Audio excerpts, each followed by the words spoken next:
Tejiendo Futuro, ¿no? Estamos en Panajachel, Así es. Guatemala. ¿Comunidad sería esta un poco maya, no? ¿Entraría dentro de ese criterio? Sí, Maya Cachiquel. De ahí es María Mercedes Coroy. Sí. Pues la Sí. entrevista también la semana pasada, muy simpática, muy agradable ella también. Bueno, estamos con Ingrid, Tocayo, José. Si quieren se presentan ustedes brevemente y después empiezo yo un poquito a soltar del hilo de las cositas que hemos hablado previamente. Perfecto. Bueno, mi nombre es Ingrid Villaseñor. Soy de la ciudad capital, nací ahí, en la ciudad capital, pero tengo casi 30 años de vivir en Panajachel y soy fundadora de Tejiendo Futuros. Bueno, mucho gusto, mi nombre es José Martínez y formo parte del programa educativo como docente en el Árbol de la Niñez de Tejiendo Futuros. Muy bien. Ya te grabé un vídeo antes cuando me estabas contando lo de la BP, que lo voy a meter en algún momento de la entrevista nada más. Bueno, un poco la idea es conocer cuál es el origen del centro, ¿no? Y el por qué, en este caso a ti te motiva crear pues esta escuela y este proyecto, ¿no? Social, Sí. innovador. Sí, yo siento que fue una idea muy disruptiva porque necesitábamos ese cambio en Guatemala, necesitamos un cambio en Guatemala para crear ese pensamiento crítico en las personas y que a través de la educación podamos que las personas tengan ese nivel de agencia para decidir y ser libres, autónomos, independientes. Es decir, hay un cambio que hacía falta y hace falta, ¿no? En el sistema educativo de Guatemala, y eso es lo que te impulsa para decir, yo lo voy a hacer. Sí. ¿Nos vamos directamente al centro donde estamos hoy o cómo lo empezaste? Bueno, lo empecé desde mi casa.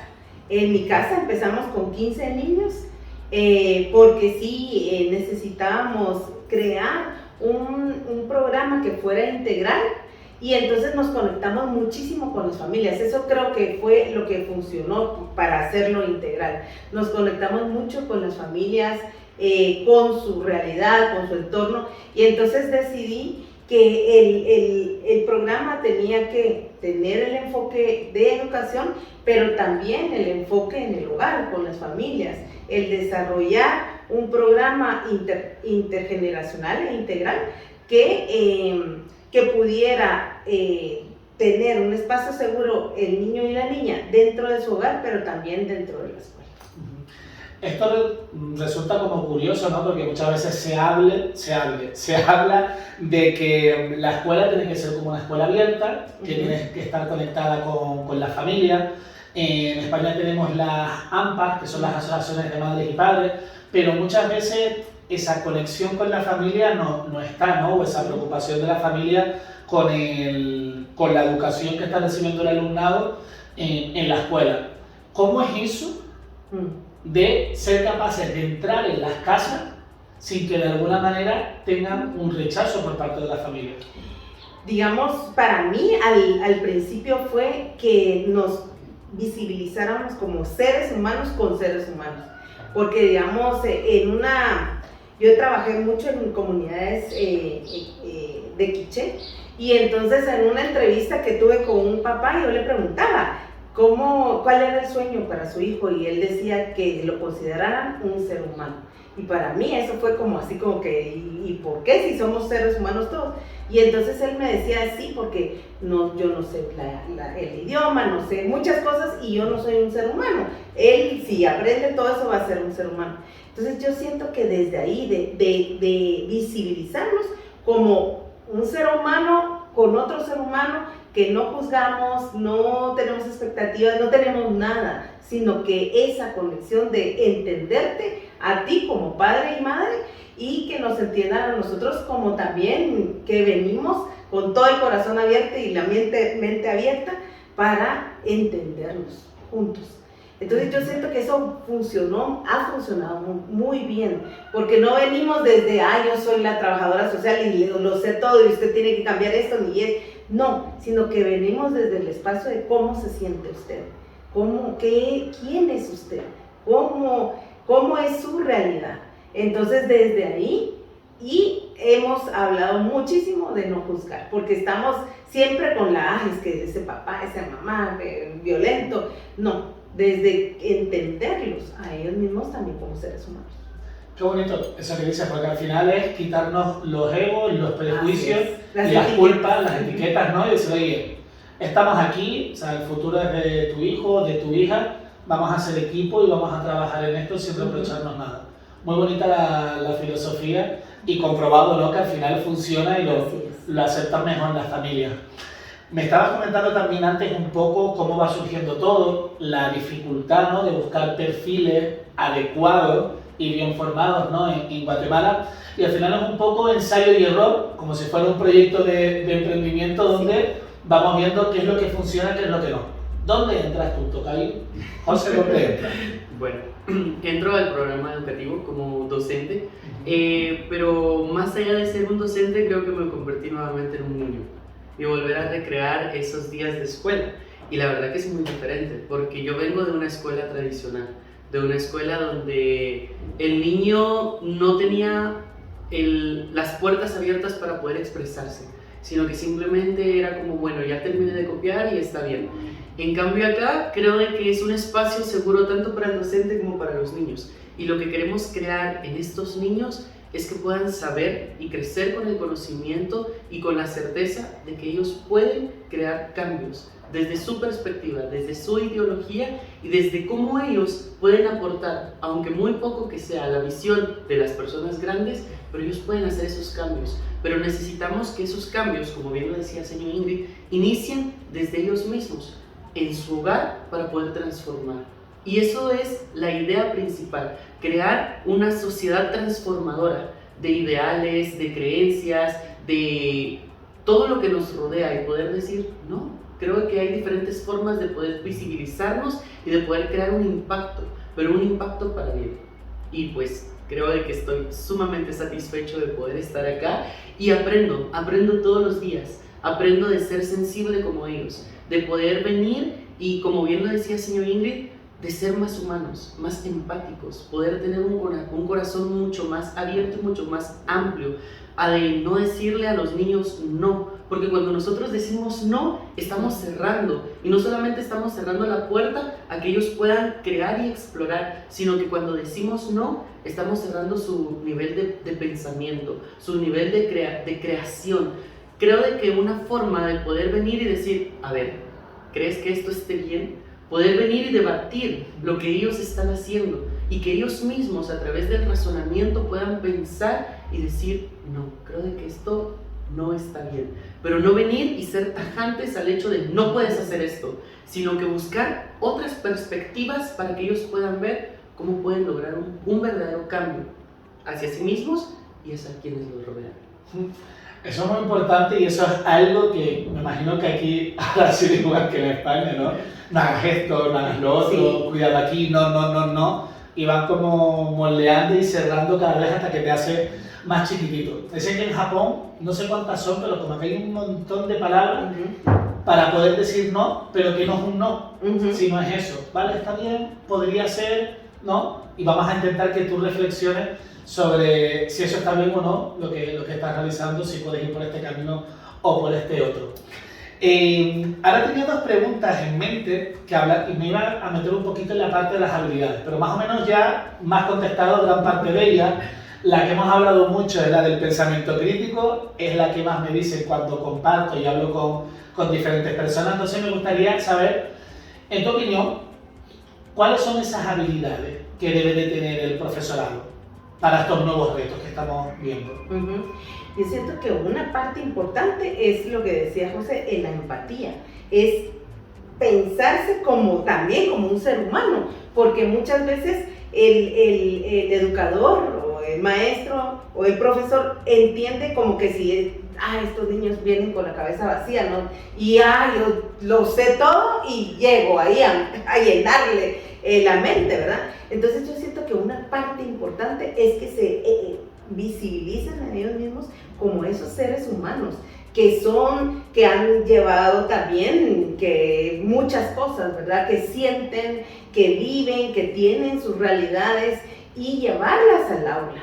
porque así yo puedo empatizar con el niño y niña que está ahí a la par. Entonces yo siento que eso es súper importante, el que ellos tengan empatía, el que se vean con un corazón, una mente abierta y que ellos puedan tener todas esas habilidades blandas, ¿verdad? Que tanto hablan, pero que también el maestro necesita no solo desarrollarlas en los niños, es que uno lo tiene que tener para así poder desarrollarla en los niños.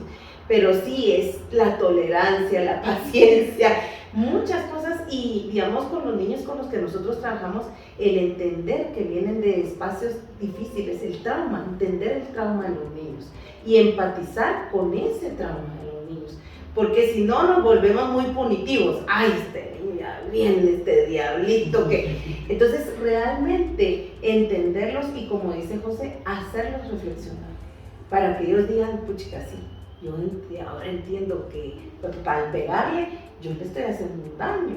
Y entonces en eso, porque antes la escuela, no creas, aquí era como que, ¿qué hacemos? ¿Cómo los castigamos? No los castigamos, pero no era, o sea que dejarlos sin un recreo no te deja nada, sino que enojo. Entonces realmente desde tú, ¿qué sentiste al pegar? ¿O qué sintió la otra persona al que ¿qué sintió cuando tú le pegaste? Entonces entender todas esas situaciones para que lleguen a acuerdos. Claro, para que sean más conscientes, sí. ¿no? Cuando entramos en la clase de primaria, ¿no? Estaba la parte de las emociones cuando llegan, Así. la parte del semáforo para cuando se van y tengan como esa propia evaluación. Y una cosa que me gustó cuando estaban hablándome de los alumnos y las alumnas, es que siempre me hablan al principio de las cualidades o las cosas positivas, ¿no? Ya después pues nos metimos un poco en la parte de, vale, pues este es más desinquieto, sale corriendo, lo que sea, pero al principio, por mucho que una persona pueda ser desinquieta o pueda venir de un entorno que sea difícil, tiene sus habilidades Sí. y hay que saber potenciarlas. José, hablabas de que ellos puedan crear su propio futuro, de que ellos sean responsables de su propia historia. Para eso, ¿cuáles son esas habilidades que deben de trabajar y deben de tener? Bueno, pienso que una de las habilidades es que ellos puedan ser ellos mismos. Y porque si ellos son ellos mismos, podrán tener todas las herramientas que ellos necesiten para poder lograr lo que se propongan. Pero creo que la más importante es saber que cuentan con el apoyo de nosotros como Tejiendo Futuros, nosotros como parte de su crecimiento intelectual, físico, personal, y sobre todo de que hay alguien que cree en ellos. Muchas veces, como bien lo decíamos, vienen de familias violentadas, de familias que no nos escuchan, de familias que simplemente no se dan un tiempo para poder compartir en familia y preguntarle algo tan simple, ¿cómo te voy en la escuela? Pero que acá tienen ese espacio seguro. Y ellos, a través de poder saber que son importantes, todo lo que ellos te realicen, para nosotros es importante. No, puede que esté mal escrito, puede que esté mal dibujado, puede que esté mal pintado, puede que esté hasta al momento de explicarlo, puede que esté mal, pero nosotros le hacemos saber que esa pequeña parte de contribución a la clase estuvo estupenda y que a partir de ello él puede crear un cambio en sí mismo. Obviamente sí le hacemos las observaciones, pero no unas observaciones tajantes. No es venir y decir, ah no, tú no tienes la idea clara, mejor siéntate. No, sino que simplemente, bueno, él aportó esto, ¿qué más podemos hablar de esto? Y a veces nos desviamos del tema y muchas veces tenemos que parar la clase porque a veces gana el sentimiento y empiezan a transmitir lo que verdaderamente viven. Y entonces tenemos, bueno, hoy estamos hablando de Guatemala, tenemos que dejar de hablar de Guatemala porque sus emociones o lo que en ese momento le está pasando a mí me importa y queremos crear ese espacio de seguridad, que la escuela para ellos no sea levantarse todos los días y decir, tengo que ir a la escuela, no, que sea esa emoción de decir, quiero ir a la escuela porque ahí me escuchan, porque ahí me valoran, porque ahí tengo el espacio seguro donde puedo ser yo y puedo crear mi mundo. Eso es lo que nosotros queremos, que ellos puedan crear el mundo que ellos quieran, que por muy absurdo que parezca para la sociedad de ese mundo, para nosotros es importante y que ellos lo van a lograr. Qué bueno. Hablábamos antes también de un poco, ¿no? la unión que se está haciendo entre escuela, familia, ¿no? Parte también, diría, como social, ¿no? del entorno donde están dirigidos. Y me comentabas un poco también pues esas ideas, ¿no? De fomentar la parte del emprendimiento, tanto a nivel del alumnado para poder crear proyectos emprendedores en la escuela, como ayudar a las familias para que puedan ser líderes de sus proyectos emprendedores y de alguna manera impacte también, ¿no? En el núcleo familiar. Dentro de ahí, o sea, voy hilando cosas. Dentro de ahí también comentamos o me comentabas de sí, Guatemala es un país muy emprendedor, pero muchos emprendimientos son básicos, ¿no? ¿Cómo estamos en la parte tecnológica? O sea, ¿cómo está la parte de la digitalización dentro de la educación aquí o cómo la trabajan ustedes? Hay muchos sitios en los que se habla de la inteligencia artificial, que eso es irrumpido también en la educación. No sé si ya eso empieza a entrar, lo empiezan a usar, son conscientes, tienen plan de poder introducirlo. Sí, bueno, ahorita es casi que lo básico del tema de la tecnología, porque realmente no hemos tenido, digamos, los fondos necesarios para tener un laboratorio con todas las de la ley para que tengan toda la parte, accesar a toda la parte de tecnología. Estamos, digamos, nos donaron 6 computadoras y estamos empezando a iniciar ese proceso con los niños. Más, sin embargo, es importantísimo, digamos, el tema de toda la tecnología, que los niños entiendan, ¿verdad? Pero yo siento que también humanizar esa tecnología, porque ahora está tanto, yo siento que nos viene muchas veces a deshumanizar. Todo el mundo está con la tecnología, que ahora ya no estamos pensando, ay, solo ponerlo en chat, no sé qué. Me decía, y yo decía, puerca, qué fácil ahora escribir los documentos. Entonces yo siento que tenemos que entender ese y darle a los niños que entiendan ese clic, que no es que tú lo manejas, ¿verdad? Y que eres un humano, y que en esa humanidad tú vas a manejar todo este sinfín de cosas que tienes. Y porque eso yo creo que es bien importante con el tema de tecnología. Pero ahorita estamos así como en la primer escalón. ¿Cómo lo ves tú, José, en la parte de la tecnología? ¿La aplica? Bien, como bien lo decía señor Ingrid, la tecnología es muy buena. Tristemente no nos han enseñado verdaderamente cómo se debe de utilizar. Porque hoy en día ya no nos hemos vuelto seres pensantes, sino unos seres que necesitamos de la tecnología para poder nosotros dar una idea. Lo veo en la universidad. Voy a la universidad los sábados y a veces nos dicen, bueno, ¿qué piensan ustedes de tal cosa? Todos sacan su teléfono, buscan, ¿qué dicen? Y luego, bueno, pero eso lo dice Google, pero eso lo dice ChatGPT. Entonces, sí es importante para la educación la tecnología. ¿Por qué? Porque también tenemos que adaptarnos a este ciclo, un ciclo tecnológico. Pero también debemos de saber, como bien lo decía señor Ingrid, que yo debo manejar a la tecnología y no la tecnología debe manejarme a mí. Entonces, en este espacio de crecimiento intelectual, sí es importante la tecnología para que ellos vean que también necesitan de la tecnología y de otros factores de investigación que nosotros mismos con nuestra mente no podemos ahondar a ellos, pero que también el pensamiento de ellos es válido. O sea, si vamos a la historia de cómo crece una plataforma de Google, cómo crece Facebook, fueron seres pensantes que vinieron y dijeron, bueno, yo necesito de esto para poder interactuar con otras personas, pero que sepan que nació de una idea desde acá. Entonces, que ellos también pueden crearlo. Es muy importante, pero creo que también somos nosotros como docentes, nosotros como Tejiendo Futuros, los responsables de cómo enseñarles a utilizar esa tecnología. Que la tecnología solo es una ayuda más, un empujoncito, un escalón más, pero que siempre ellos tienen que ser los principales en el proceso de investigación. Sí, yo siento que tal vez aunado al tema de la tecnología, lo importante también es como revalorizar y recrear el tema de la sabiduría ancestral, como los mayas, toda la sabiduría, el tema de la luna, en la agricultura, el tema de ver la luna, el sol, la observación, cosas que uno cree que son tan básicos pero tan importantes, que yo creo que esa es una parte que le tenemos que aunar a toda la parte de la tecnología, la sabiduría ancestral que hay en nuestros pueblos, digamos, toda la cosmovisión maya, tan importante que es y que la dejamos como, no la valorizamos, y que realmente te da puntos tan importantes, no solo para tus plantas, sino que para la convivencia, que es súper importante. Sí, 100% de acuerdo, porque me viene a la mente cuando estuve en Leticia, estuve con la comunidad y hablaba con el abuelo, tenía como 92 años o algo así, y él me decía que no hay nadie en su familia que siga su legado. Entonces luego me fui con un sobrino de él, que me fue a hacer un tour por un bosque que lo llaman la farmacia y me iba contando todo lo de la planta, y yo lo miraba y decía, ¿qué va a pasar con todo lo que sabe el abuelo? Digo, es que o se sienta alguien al lado de él y empieza a coger anotaciones y empieza a digitalizar o escribir o lo que sea, toda la sabiduría que sobre tiene en la cabeza, digo, es que cuando se coge un mal resfriado, digo, la van a perder.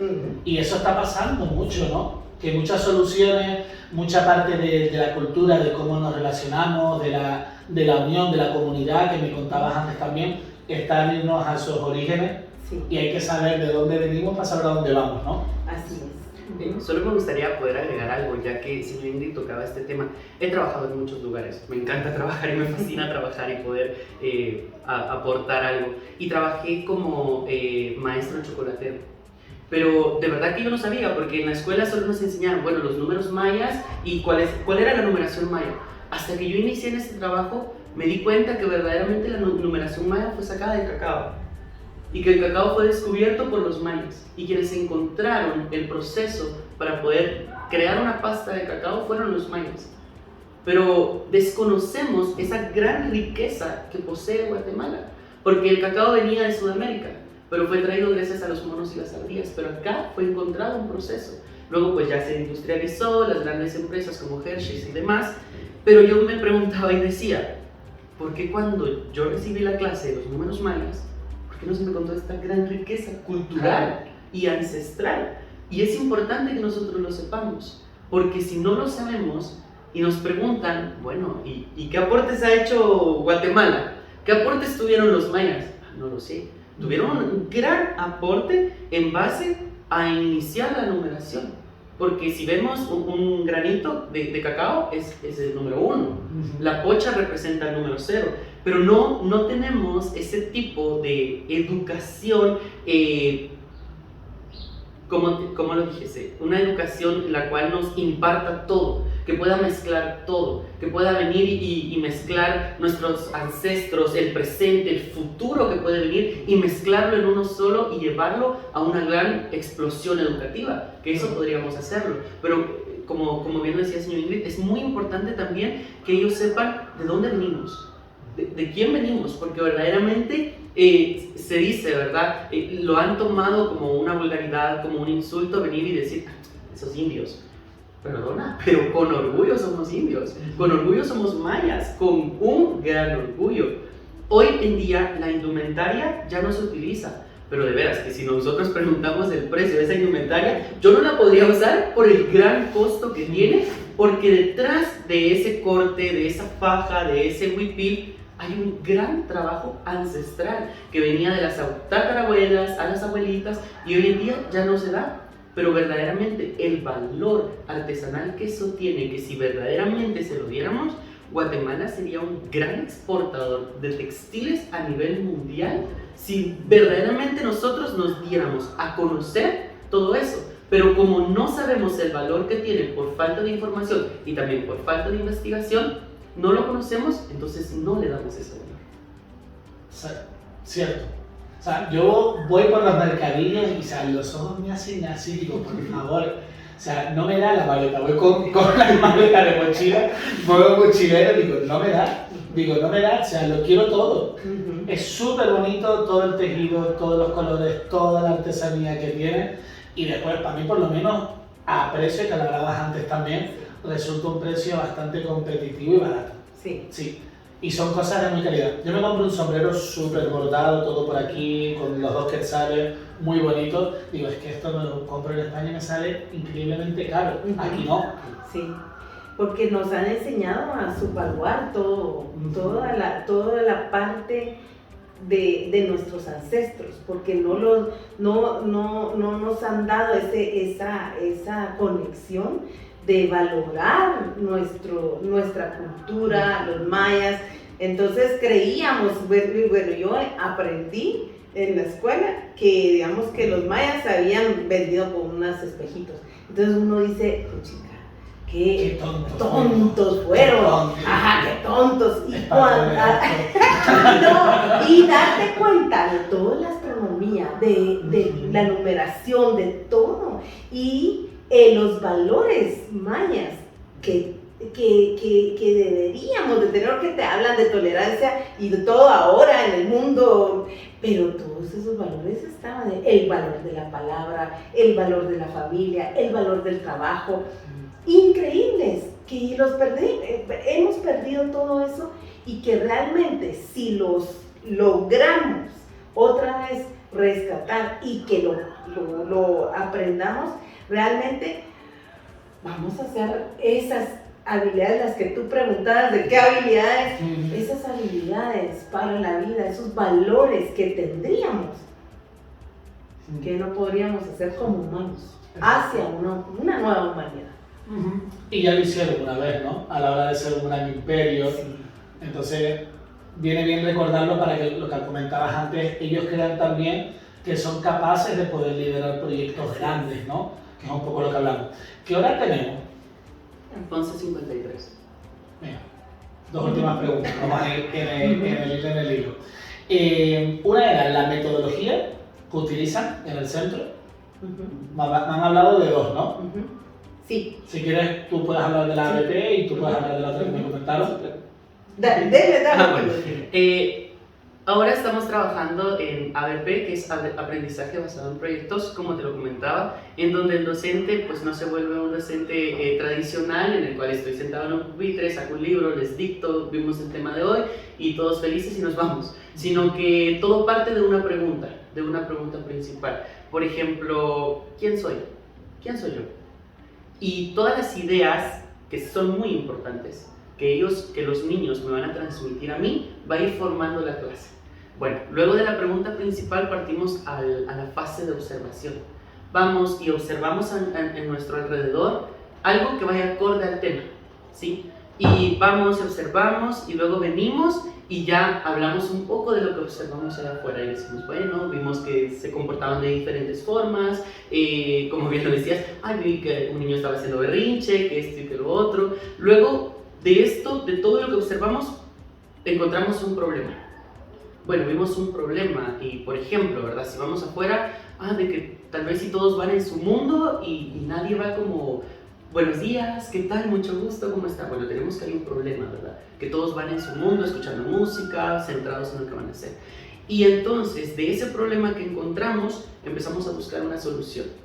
Llegamos a un punto de solución, pero no solo es una solución que se queda en el, ya vimos la solución y se queda ahí, sino que lo vamos a llevar a la práctica. Y esa va a ser la presentación del proyecto final. ¿Cómo vamos a llevar a la práctica para que ese problema que vimos de un tema que surgió, de una pregunta, va a crear un impacto y un cambio?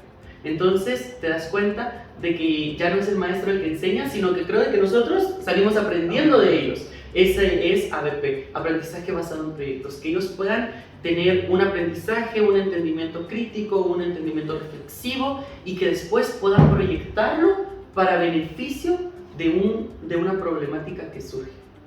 Vale, muy bien.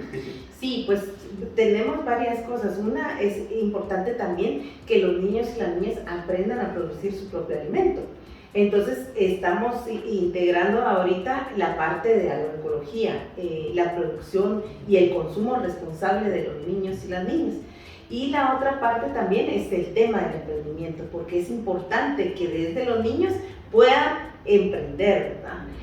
La otra parte es que como tenemos inclusión en la escuela también, entonces que los niños aprendan, digamos, la lengua de señas, que los niños, tienen danza, tienen deporte, tienen varias cosas para que los niños puedan desarrollar todo su potencial, su talento en la escuela, ¿verdad? Entonces para nosotros es importante eso. Uno es el tema de cómo se da la clase, la otra es cómo también, qué vamos a aprender, además de los contenidos, a producir a emprender y a desarrollar todo el potencial que tenemos como seres humanos. Muy bien. En 30 segunditos cada uno, por favor, ¿cómo se imaginan ustedes las aulas del futuro? Para mí es la parte, yo siento que sin paredes, ¿sí? El aula tiene que ser afuera, en la comunidad. Los niños pueden aprender un montón dentro, en espacios abiertos, en el campo, en la comunidad, como decía José, a ver problemas y ver cómo se solucionan esos problemas. Yo siento que eso es importantísimo, a trabajar en equipo, a emprender, a abrir las alas y tirarse al agua. Entonces yo siento que eso, una escuela sin paredes. Una escuela sin Bien, comparto mucho lo de una escuela sin paredes, pero creo que también una escuela innovadora. Una escuela en donde todos y todas seamos uno solo. De que no una escuela que nos excluya, sino una escuela donde podamos ser nosotros mismos, poder ser quien nosotros queramos, poder ser libres y abrir nuestras alas hacia el mundo real. De que si a mí me gusta el color negro, no me voy a sentir juzgado porque a mí me gusta el color negro. Si a mí me gusta pintarme el pelo, si a mí me gusta vestir de negro, si a mí me gusta ser yo en un espacio donde yo me sienta seguro y no me sienta vulnerable. Y para poder después no sentirme vulnerable, porque aquí es donde yo voy a tomar la fuerza para ser quien quiero ser afuera, y que no me importe, y que esas barreras que pongan, y que todo eso que me digan que no puedo, en ese entorno seguro donde yo estuve, donde me crearon y me forjaron como el sí puedes, afuera yo ser fuerte y poder decir sí puedo, y lo voy a lograr. Qué bueno, muy bonito. José, Ingrid, nos quedan muchos temas por hablar, seguramente, pero bueno, al final el tiempo es limitado, pero estoy seguro que podremos volver a tener una conversación donde ampliemos, ¿no? O veamos un poco para seguir el progreso. Gracias por abrirme las paredes, ¿no? Del centro y por compartir este ratito. No, y gracias a ti por venir a visitarnos y a tomar ese tiempo de conectarnos de un ser humano a otro ser humano. Muchísimas gracias. Exacto. Muchas gracias. Sí, muchas gracias, José. Nunca creí también trabajar en una metodología que trabajan en España, y para mí es muy bonito. Quiero conocer tu país, quiero que lo tengas en cuenta, porque a mí me parece un país muy bonito, y muchas gracias a ustedes por tomarse este tiempo para poder viajar hasta acá, para poder conocer un poco de lo que nosotros queremos hacer. Muchas gracias. Gracias.